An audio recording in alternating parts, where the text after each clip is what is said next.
Well, Ed, football season is normally the time when baseball fans start talking about magic numbers in Washington. Republicans are trying to get to the magic number of 218 right now, still trying to work out some sort of border security bill that can get the majority of the conference to vote in favor of it. Yesterday, they rejected House Speaker John Boehner's $659 million plan.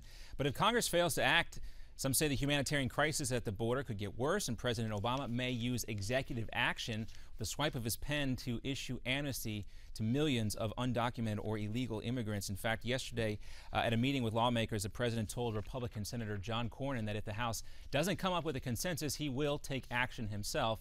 That, according to the Washington Post. Meantime, on Capitol Hill yesterday, House Majority Leader, former House Majority Leader now, Eric Cantor, said goodbye to his colleagues. Have I been more worried about the prospects?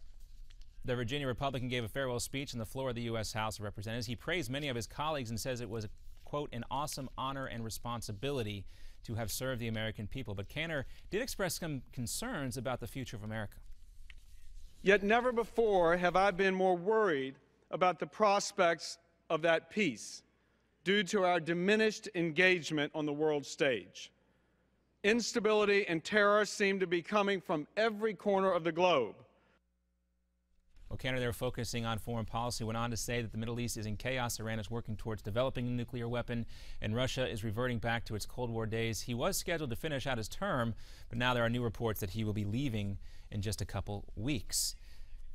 Now, in addition to all the chaos happening around the globe, back here at home, the latest poll from the Kaiser Family Foundation shows that now 53% of respondents have a negative view of Obamacare. That's an 8 percentage point jump from just last month. And on the economy, U.S. stocks had their worst day in a handful of months, and at least so far today, the Dow Jones, S&P, and NASDAQ are down quite a bit as well. Last check was about 80 or so points. This is traders say they're worried about weak corporate earnings and the end of quantitative easing or economic stimulus coming from the Federal Reserve.